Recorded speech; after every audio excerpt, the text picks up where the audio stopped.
باللہ من الشیطان الرجیم لا حول ولا قوة الا باللہ العلی العظیم بسم اللہ الرحمن الرحیم الحمد للہ رب العالمین والصلاة والسلام والتحیۃ والاکرام علی نبی الممجد والرسول المسدد والمحمود الامجد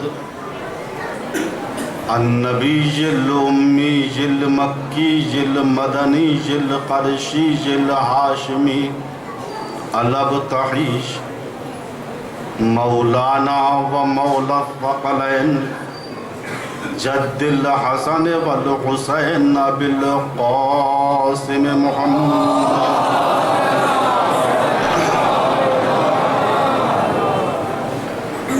ثم الصلاة على آلہ الطیبین الطاہرین المعصومین المظلومین من الآن الى قیام یوم الدین اما بعد فقط قال اللہ الحکیم بسم اللہ الرحمن الرحیم قل هذه سبیلی ادعو الی اللہ علی بصیرۃ انا ومن اتبعنی وسبحان اللہ وما انا من المشرکین صلوات پڑھیں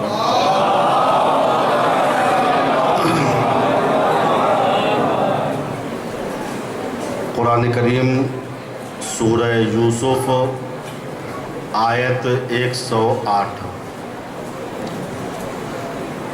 جس میں پروردگار اپنے حبیب سے کہہ رہا ہے کہ کہہ دیجئے کہ یہ ہے میرا راستہ کہ میں لوگوں کو بصیرت کے ساتھ اللہ کی طرف بلاتا ہوں اور اس معاملے میں میرا اتباع کرنے والا میرے ساتھ ہے، وہ بھی بصیرت کے ساتھ اللہ کی طرف بلاتا ہے۔ وسبحان اللہ، پاک و پاکیزہ ہے ذات پروردگار، وما انا من المشرکین، اور میرا تعلق مشرکین سے کبھی نہیں رہا۔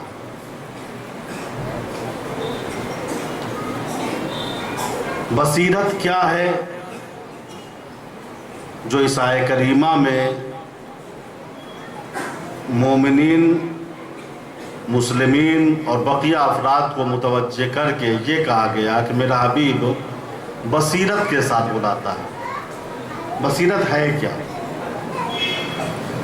دیکھیے، بصیرت کے معنی ہے کہ انسان کی تیز بین نگاہیں، جس کے ذریعے سے انسان شرعی اور سیاسی مسائل کو حل کر لے، یہ ہے بصیرت۔ چاہے شرعی مسائل ہوں چاہے سیاسی مسائل ہوں، سوچ سمجھ کے قدم اٹھایا جائے کہ کون اقتدار میں آ رہا ہے، کس کے آنے سے کیا نقصان دین و مذہب کو ہو سکتا ہے، یہ ہے بصیرت۔ اور واضح الفاظ میں کہوں، ایک ہے کلام عرب میں بصارت، ایک ہے بصیرت۔ بصارت الگ ہے، بصیرت الگ ہے۔ بصارت کہتے ہیں دیدہ سر سے دیکھنے کو، آنکھ سے دیکھا، یہ کیا ہے؟ بصارت۔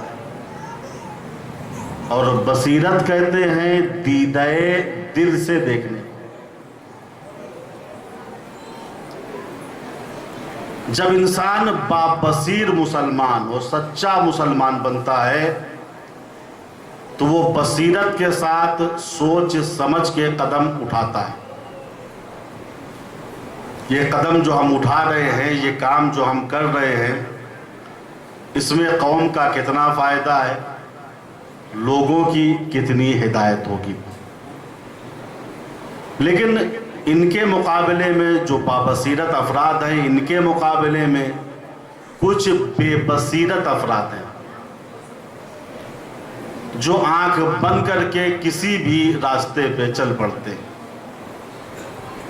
نتیجہ یہ ہوتا ہے کہ راہ اور چاہ میں ان کو فرق محسوس نہیں ہوتا. چاہ کے معنی کنواں، راہ کے معنی راستہ. بے بصیرت انسان جب چلتا ہے تو پھر پتہ نہیں پاتا کہ آگے راہ ہے یا چاہ ہے. نتیجے میں راہ سمجھ کے چاہ میں قدم رکھ دیتا ہے، اور جب چاہ میں قدم چلا جائے گا، کنویں میں قدم چلا جائے گا، تو آٹومیٹک یہ بے بصیرت انسان اس کنویں میں، جو کہہ لیجئے گمراہی کا کنواں، ضلالت کا کنواں، جہالت کا کنواں، اس میں گر پڑتا ہے، تباہ ہو جاتا ہے، برباد ہو جاتا ہے. آج کی دنیا میں بصیرت کی سخت ضرورت ہے. کون دوست ہے، کون دشمن ہے، کون اپنا ہے، کون پرایا ہے. دشمن کی سازش آج اہل بیت والوں کے ساتھ کیا ہے. یہ بصیرت کا مسئلہ صرف عوام سے متعلق نہیں ہے، بلکہ جو دین کے ذمہ دار افراد ہیں، جو شریعت کے ذمہ دار افراد ہیں، جو معاشرے کے ذمہ دار افراد ہیں، سب کا فریضہ یہ ہے کوئی قدم اٹھائیں تو بصیرت کے ساتھ. کون آ رہا ہے، کون جا رہا ہے، نظر رکھنا ضروری ہے. اس کام میں جو ہم کر رہے ہیں، یہ اس میں دنیا خراب ہوگی یا آخرت خراب ہوگی یا دونوں خراب ہوگی یا دونوں بچ جائے گی. جب بصیرت ہوگی تو انسان دنیا کو بھی بچائے گا، آخرت کو بھی بچائے گا. چونکہ اگر بصیرت نہیں ہوتی معاشرے میں تو معاشرے میں جز فتنے اور فساد کے کچھ بھی نہیں ہوتا.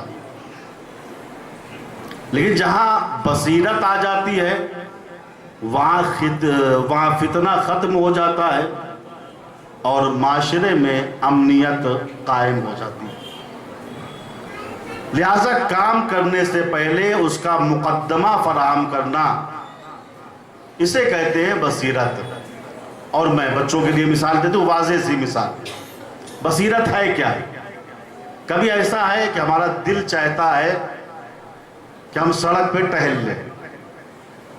ہم معمولی سی چپل پہنتے ہیں، معمولی سے کپڑا پہنتے ہیں، سڑک پہ ٹہلنے کے لیے نکل پڑتے ہیں. یہ معمولی چپل جو ہوائی چپل کی شکل میں آئے، یہ معمولی کپڑا سڑک پہ ٹہلنے کے لیے کافی ہے. لیکن ایک دن دل چاہا چلو ہمالیہ پروت کی پہاڑی کو فتح کیا جائے. وہ ہمالیہ پروت جس کی بلندی کے لیے ڈاکٹر اقبال نے کہا، اے ہمالیہ اے فصیل کشور ہندوستان، اے ہمالیہ اے فصیل کشور ہندوستان، تیری پیشانی کو جھک کے چومتا ہے آسمان. اتنا بلند و بالا پہاڑ، اس کو ہم فتح کرنے کے لیے نکل پڑے. کیا اس پہاڑی پہ چڑھنے کے لیے ہماری ہوائی چپل کافی ہے؟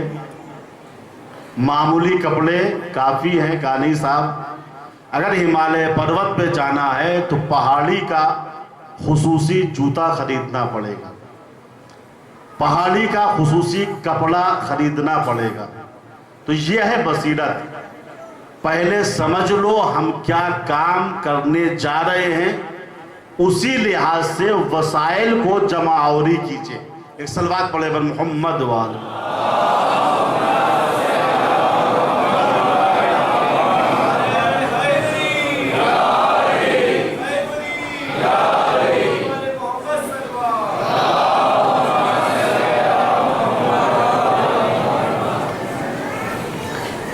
دنیاوی امور کی طریقے سے آخرت کے کاموں میں بھی بصیرت بہت ضروری ہے. ہم پیسہ کہاں خرچ کر رہے ہیں، ہمارا مصرف کیا ہے، کس عالم کو بلا رہے ہیں، اس سے کون سا تبلیغ کا کام لینا ہے، کس کا طریقہ کار کیا ہے. چونکہ منبر ہدایت کی جگہ ہے. اگر منبر سے کوئی ایسی بات کہی گئی جس کے ذریعے سے گمراہی پھیل جائے معاشرے کے اندر، تو خود بلانے والا ذمہ دار ہے. کیوں ایسے کو بلایا گیا؟ لہٰذا بصیرت یہ ہے، پہلے سمجھ لیجئے کیا کرنے جا رہے ہیں، ہمارا مقصد کیا ہے، اسی لحاظ سے ہم قدم اٹھائیں. یہ ایک درہم بھی جو خرچ ہوتا ہے، اس کا حساب و کتاب ہے. مولا کائنات علی ابن ابی طالب علیہ السلام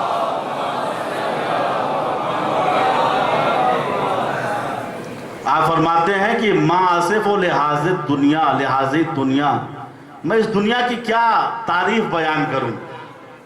فی حلالہا حساب، جس کے حلال میں حساب ہے، وہ فی حرامہا عقاب، جس کے حرام میں عذاب ہے. حلال کماؤ گے، روز قیامت میدان حشر میں کھڑے ہو کر حساب دینا پڑے گا. حرام کماؤ گے، حساب کے ساتھ کوڑے مارے جائیں گے تم کو. تو عزیزو، ایک ایک درہم کا، ایک ایک چیز کا حساب ہے. فَمَنْ يَعْمَلْ مِثْقَالَ ذَرَّةٍ خَيْرًا يَرَهُ، جو ذرہ برابر اچھائی کرے گا، ذرہ برابر، اس کو وہ دیکھے گا روز قیامت. اور جو ذرہ برابر برائی کرے گا، اس کو بھی دیکھے گا. لہٰذا اگر ایک درہم بھی خرچ ہو رہا ہے تو بصیرت کے ساتھ، اور اگر بصیرت کے ساتھ یہ پیسہ خرچ ہوا، صحیح جگہ پہ لگ گیا، تو اللہ کی دن دونی رات چوگنی نعمت کا سلسلہ ہمارے اوپر شروع ہو جائے گا. ہمارے لیے نمونہ عمل ہے بعد پیغمبر مولا کائنات علی ابن ابی طالب علیہ السلام.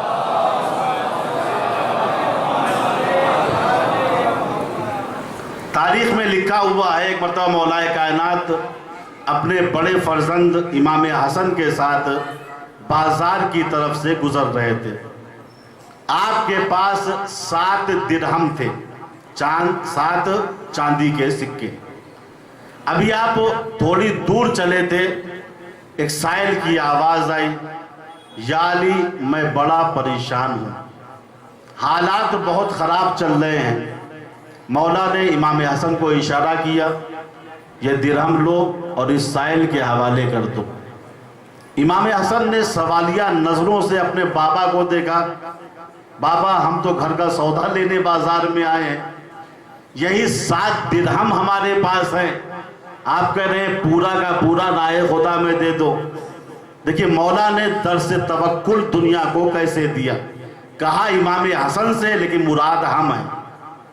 کہا بیٹا حسن، جو خدا 7 درہم دینے پر قادر ہے، وہ اس سے زیادہ بھی دے سکتا ہے. امام حسن نے 7 درہم کو لیا، سائل کے حوالے کر دیا. مولا کائنات اپنے بیٹے امام حسن کے ساتھ ابھی تھوڑی دور چلے تھے. کیا دیکھا؟ ایک نورانی شخص کھڑا ہوا ہے، لباس بھی عجیب و غریب ہے، جو اس دنیا کا نہیں لگ رہا ہے. اس نے وہیں سے چیخ کے کہا، اے ابو الحسن، میں بازار میں اونٹ بیچنے آیا ہوں، آپ مجھ سے اونٹ خریدیے گا. مولا نے کہا فی الحال میرے پاس پیسے نہیں ہیں. کہا یا علی، آپ پر مجھے اعتبار ہے، آپ خرید لیجئے، پیسہ بعد میں دے دیجئے گا. مولا نے کہا اگر ایسی بات ہے تو کوئی بات نہیں ہے. کہا بیٹا حسن، اونٹ کی افسار کو پکڑ لو. امام حسن نے اونٹ کی افسار کو پکڑا، بازار میں آگے چلے، تھوڑی دور چلے تھے، کیا دیکھا؟ ایک دوسرا نورانی شخص کھڑا ہوا ہے۔ اس نے کہا یا علی آپ بازار میں اونٹ بیچنا چاہتے ہیں؟ مولا نے کہا ہاں بیچنا تو چاہتا ہوں۔ کہا قیمت کیا ہے، آپ نے کتنے میں خریدا ہے؟ مولا نے کہا ابھی یہ چھوڑو، پہلے یہ بتاؤ کہ تم اونٹ خرید کے کیا کرو گے؟ بہت اہم چیز ہے۔ ہم مارکیٹ میں اپنا سودا بیچنے جاتے ہیں، مال بیچنے جاتے ہیں، صرف پرافٹ پہ نگاہ رہتی ہے، ان سے زیادہ ملے گا، ان سے زیادہ ملے گا۔ دکان یا مکان کرائے پہ اٹھاتے ہیں، صرف پرافٹ پہ نگاہ ہوتی ہے، مکان کے اندر کیا ہو رہا ہے، دکان کے اندر کیا ہوگا توجہ نہیں ہے۔ خدا نہ کرتا اگر دکان ایسے شخص کو دے دیا کرائے پہ جس میں جوا کھیلا جائے، جس میں شراب پی جائے، تو گناہ میں آپ بھی شریک ہو جائیں گے۔ لہٰذا مارکیٹ میں مال بیچنے سے پہلے دیکھ لیجئے ہمارے مال کا یہ غلط استعمال تو نہیں کرے گا۔ کرائے پہ دکان و مکان اٹھانے سے پہلے دیکھ لیجئے کرایہ دار کا کریکٹر کیا ہے، کردار کیا ہے۔ کہیں ایسا نہ ہو کہ ناجائز چیز کا سودا ہمارے دکان و مکان میں ہو اور یہ ہمیں اپنے گناہوں میں شریک کر لے۔ مال دنیا آ جائے لیکن آخرت ہماری خراب ہو جائے۔ مولا نے کہا بتا کام کیا ہے تیرا، اونٹ کیوں خریدنا چاہتا ہے؟ اس نے کہا یا علی میں راہ خدا میں جہاد کے لیے اونٹ چاہتا ہوں۔ مولا نے کہا پھر ایسے ہی لے لو، ایسے ہی لے لو، میں بھی ثواب میں شریک ہو جاؤں گا۔ اس نے کہا نہیں یا علی میں فری میں سودا نہیں کرتا ہوں، میں چاہتا ہوں پورا پورا ثواب مجھے ملے۔ یا علی کتنے میں اونٹ خریدا ہے؟ مولا نے کہا 100 درہم میں۔ تو کتنے میں خریدے گا؟ کہا ہم اس اونٹ کے 170 درہم دیں گے۔ معاملہ ہو گیا، اس شخص نے 170 درہم مولا کو دیا، اونٹ لیا، آگے بڑھا۔ مولا نے امام حسن سے فرمایا بیٹا حسن پہلے اس شخص کے پاس چلتے ہیں جس نے 100 درہم میں اونٹ بیچا تھا، پہلے اس کا قرضہ ادا کرتے ہیں، پھر مارکیٹ سے گھر کا سودا لیں گے۔ لکھا ہے جب مولا کائنات امام حسن کے ساتھ اس جگہ پہ آئے جہاں آپ نے ایک شخص سے اونٹ خریدا تھا تو دیکھا وہاں وہ نورانی شخص نہیں ہے، اس کی جگہ پہ رسول اسلام حضرت محمد مصطفیٰ صلی اللہ علیہ وآلہ۔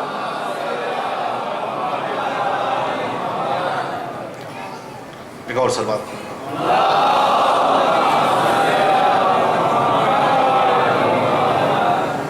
اس شخص کی جگہ پہ حضور پاک کھڑے ہوئے ہیں۔ جب حضور پاک نے علی کو دیکھا تو مسکرا کے کہا یا علی تم اس آدمی کو تلاش کرنے آئے ہو جس نے 100 درہم میں تمہارے ہاتھ اونٹ بیچا تھا؟ کہا ہاں یا رسول اللہ۔ کہا یا علی تم نے جو 7 درہم خلوص کے ساتھ راہ خدا میں دیے تھے اللہ نے اس صدقے کو قبول کر لیا ہے۔ یا علی اونٹ بیچنے والے جبریل امین تھے، اونٹ خریدنے والے حضرت میکائیل تھے، وہ اونٹ بھی جنت کے اونٹوں میں سے ایک اونٹ تھا، وہ درہم بھی اللہ کی طرف سے ہدیہ ہے۔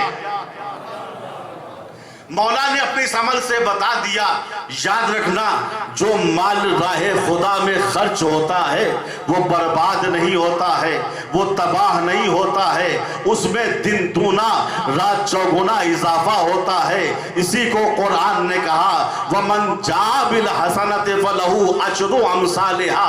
یاد رکھنا اگر تم ہماری راہ میں 1 درہم خرچ کرو گے تو ہم 1 کے بدلے میں 10 دیں گے، دنیا کے اندر بھی دیں گے، آخرت میں بھی دیں گے۔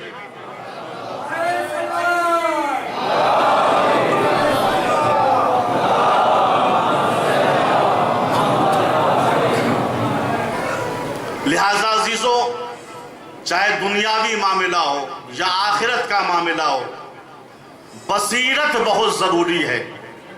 اب یہ بصیرت ملے گی کہاں سے؟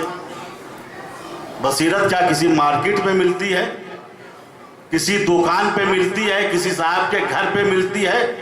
تو قرآن نے سورہ انفال میں کہا یا ایھا الذین آمنوا ان تتقوا اللہ یجعل لکم فرقانا، اے ایماندارو اگر تم تقوی الہی اختیار کرو گے، واجب پر عمل کرو گے، حرام سے بچو گے، تو اللہ تمہیں فرقان کا گفٹ دے دے گا۔ فرقان یعنی انسان کی ایسی عقلی توانائی جس کے ذریعے انسان پہچان لے حق کیا ہے باطل کیا ہے، جائز کیا ہے ناجائز، اسی کا نام بصیرت ہے، جس کے ذریعے انسان سیدھے راستے کو، سچے اسلام کو پہچان لے۔ قرآن نے کیا کہا؟ یا ایھا الذین آمنوا ان تتقوا اللہ یجعل لکم فرقانا، اے ایماندارو اگر تم تقوی الہی اختیار کرو گے، شرط ہے اگر تقوی الہی اختیار کرو گے تو یجعل لکم فرقانا، تو اللہ تمہیں فرقان کی نعمت سے سرفراز کر دے گا۔ تقوی ہماری طرف سے، بصیرت اس کی طرف سے۔ اس میں کوئی قید نہیں ہے کہ یہ کام امیر کرے، غریب کرے، شہری کرے، دیہاتی کرے، سید کرے، غیر سید کرے، کوئی بھی ہو، عمومیت ہے۔ وَمَن يَتَّقِ اللَّهَ يَجْعَل لَّهُ فُرْقَانًا، جو انسان تقوی الہی اختیار کرے گا اللہ اس کے لیے فرقان کی نعمت مہیا کر دے گا۔ وہ سمجھ لے گا راہ کیا ہے، چاہ کیا ہے، کہاں راستے میں گڑھا ہے، کہاں راستہ زندگی کا سیدھا چلا جا رہا ہے۔ اسی لیے اللہ کے پیغمبر حضرت محمد مصطفیٰ صلی اللہ علیہ وآلہ وسلم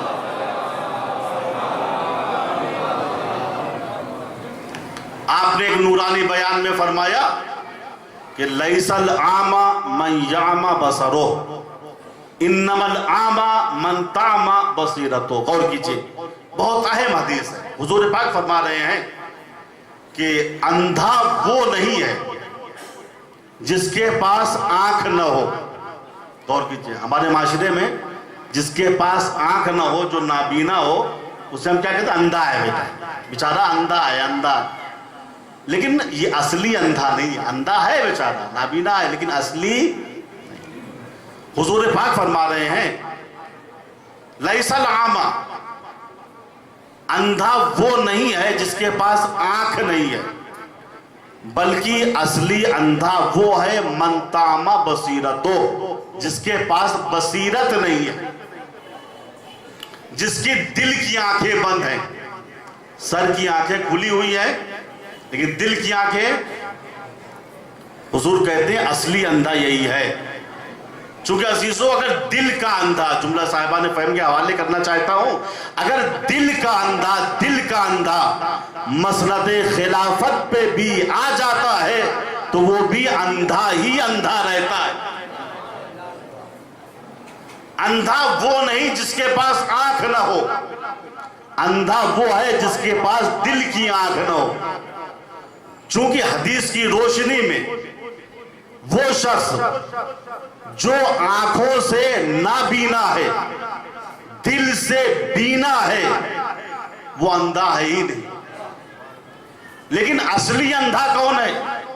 کہ اصلی اندھا وہ ہے جو آنکھوں سے بینا ہے مگر دل کا نابینا ہے، کہ یہ اصلی اندھا ہے۔ ورنہ اگر کوئی ایسا شخص ہے، ہم نے تاریخ میں دیکھا، وہ آنکھوں سے نابینا تھا، دل سے بینا تھا، لیکن معصوم اسے ابو بصیر کہہ کے بلاتے تھے۔ ابو بصیر جانتے ہیں، یعنی دیکھنے والوں کے باپ آنکھوں سے نابینا تھے، مگر جب چھٹے امام بلاتے تھے کیا کہتے تھے؟ ابو بصیر۔ آنکھ سے نابینا تھے مگر دل سے، چونکہ یہ آج کا مسئلہ یہ ہے، ہمارا دل نابینا ہو گیا ہے، لہٰذا آپ دیکھیے مسلمانوں کا ایک گروہ ایسا نکلا ہے کہ چھوٹی چھوٹی بات پر دوسرے مسلمان کو کافر کہہ کے مذہب سے نکال دیتا ہے۔ یہ عام رواج ہو گئے. فلاں نے یہ کر لیا کہا مشرک ہو گیا, فلاں نے یہ کر لیا کہا کافر ہو گیا. یہ بھیا کافر ہونا اتنا آسان ہے, مشرک ہونا اتنا آسان ہے. وہ بیچارہ کھلے عام کلمہ پڑھ رہا ہے لا الہ الا اللہ محمد الرسول اللہ, اور یہ آنکھ بند کے کہہ رہے ہیں, آنکھ بند کر کے کہہ رہے ہیں یہ مشرک ہے, یہ کافر ہے, یہ نجس ہے, اس کو دور کر دو ہمارے پاس. اسلام کا یہی پیغام ہے. اسلام کا پیغام کیا ہے؟ قرآن کیا کہتا ہے؟ رسول کی سیرت کیا تھی اس بارے میں؟ چھوٹی چھوٹی بات پر کسی مسلمان کو کافر کہہ دیا جائے؟ نہیں. قرآن تو یہ کہتا ہے وَلَا تَقُولُوا لمن القا الیکم السلام لست مومنا.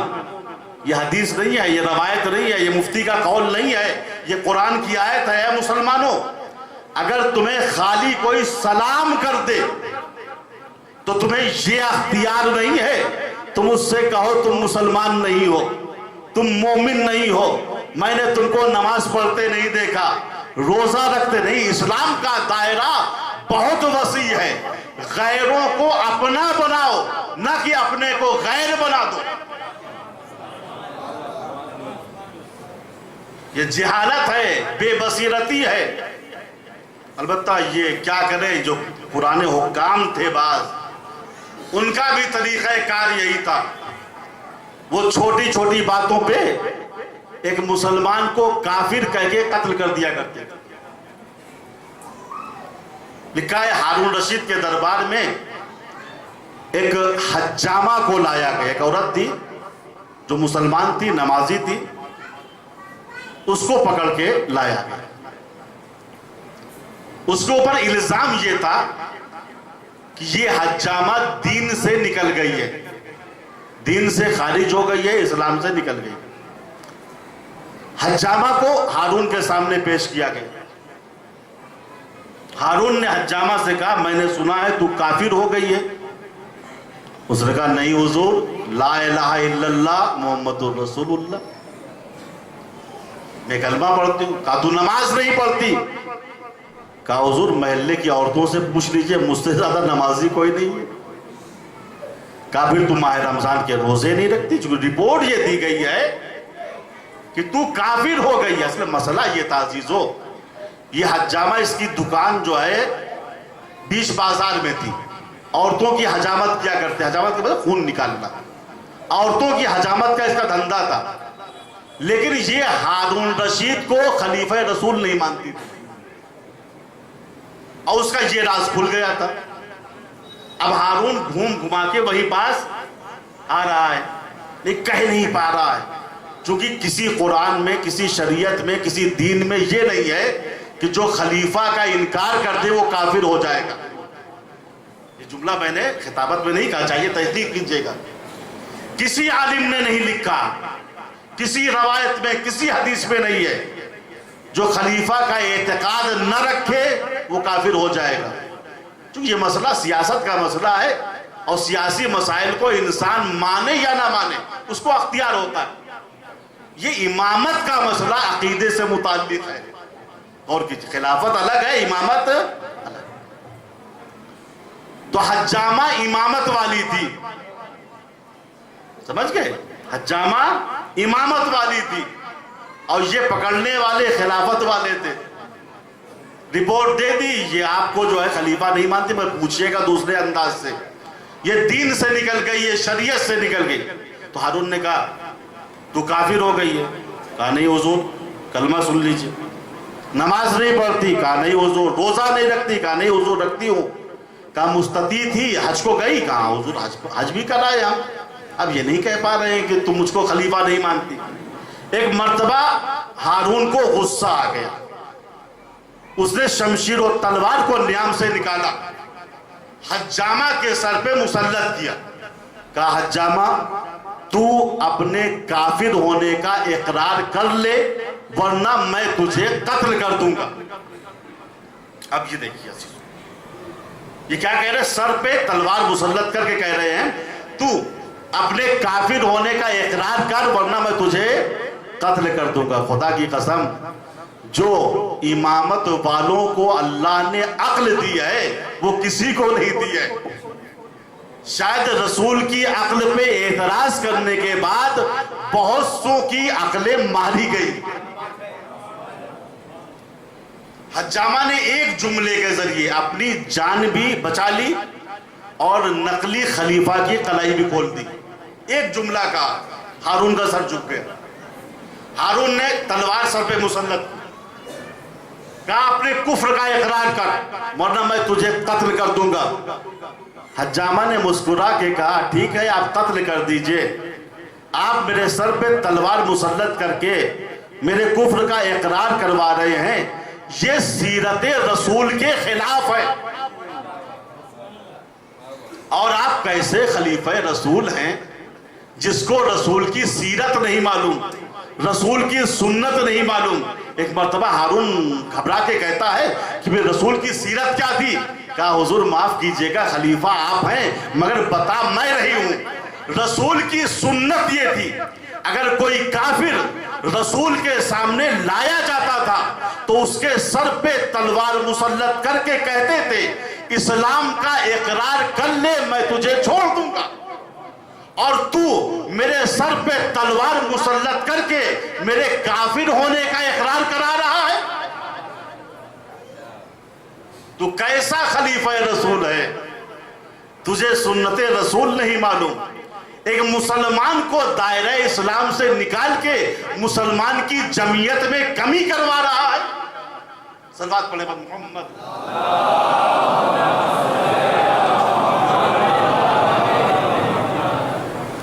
آپ حضرت سے گزارش ہے کہ تھوڑا سا آگے آ جائیے، کیونکہ جو بعد میں آنے والے افراد ہیں ان کے لیے بہت زحمت ہو جاتی ہے، اور آگے آ جائے، ادھر جگہ باقی ہے۔ صلوات پڑھیں محمد وآلہ۔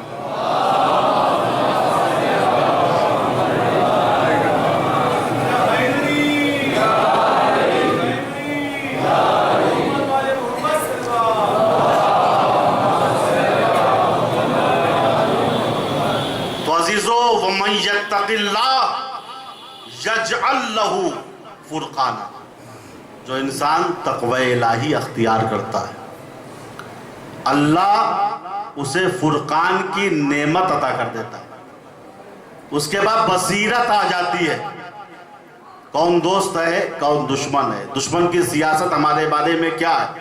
آج دیکھیے ہماری بے بصیرتی کا نتیجہ ہے جو آج ہمارے درمیان اتنا اختلاف ہے۔ ہم جا رہے ہیں کہا مولانا یہ آدمی جو ہے علماء والا ہے، میں کہا ماشاءاللہ شیعہ ہے، کہا ہاں شیعہ ہے لیکن علماء والا ہے، میں کہا یہ خطبہ والا ہے، میں نے کہا یہ مرجع والا ہے، میں نے کہا یہ اخباری والا ہے، میں نے کہا یہ قمی ہے، میں نے کہا یہ نجفی ہے۔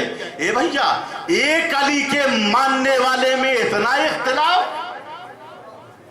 یہ بے بصیرتی کا نتیجہ ہے، یہ بے عقلی کا نتیجہ ہے۔ دشمن یہی چاہتا ہے نا، دشمن کے بس کی بات نہیں ہے کہ اہل بیت والوں کا مقابلہ میدان جنگ میں آ کے کرے، تبھی ہماری مسجدوں میں آ کے وہ حرکتیں کرتے ہیں، ہماری امام بارگاہوں میں بم پھوڑتے، کیوں؟ ان کی مجبوری ہے، وہ آنکھ نہیں ملا سکتے، ہمارے سامنے نہیں آ سکتے، لہٰذا انہوں نے سوچا ایک اہل بیت والے کو دوسرے اہل بیت والے سے لڑوا دیا جائے۔ یہ جب آپس میں لڑیں گے تو ان کی طاقت کم ہو جائے گی۔ یہ مرجع والے ہیں، یہ اخباری والے ہیں، یہ علماء والے ہیں، یہ خطبہ والے ہیں، یہ نجف والے ہیں، یہ ایران والے ہیں، ایک علی کے ماننے والوں میں اتنا اختلاف۔ یاد رکھیے گا آج پوری دنیا ہم اہل بیت والوں کی دشمن ہے، اگر ہم آپس میں ایک دوسرے کے دشمن ہو گئے تو ہلاک ہو جائیں۔ لہٰذا اس وقت سخت اتحاد کی ضرورت ہے، سخت ضرورت ہے، ہم مل جل کے رہیں، بصیرت کے ساتھ زندگی بسر کریں۔ بحث کرنی ہے بحث کیجیے۔ قرآن کیا کہتا ہے؟ قرآن دیکھیے ایک ایسی کتاب ہے خدا کی قسم جو عقلی کتاب ہے۔ قرآن نے کبھی کسی کو نہیں منع کیا، کسی مسلمان کو، کہ فلاں کے جلسے میں مت جانا، فلاں کی تقریر مت سننا، فلاں کی دلیلوں کو مت سنائیں. قرآن تو صریحی طور پہ کہتا ہے الذین یستمعون القول فیتبعون احسنا. اہل ایمان کی پہچان یہ ہے وہ سب کی باتوں کو سنتے ہیں اور جو اچھی ہوتی ہے اس کو اپنا لیتے ہیں. بات ہے. لیکن جب منع کیا جائے فلاں جگہ مت جانا, فلاں کی دلیلوں کو مت سننا, اس کا مقصد یہ ہے کہ ان کے ہاں عقیدے میں ذوف ہے. اور اکثر میں یہ کہتا ہوں کہ جن کے عقائد کی دیواریں جن کے عقائد کی دیواریں شیشے کی ڈھلی ہوئی ہوتی ہیں وہ ہمیشہ سنگ تحقیق سے ڈرتے ہیں.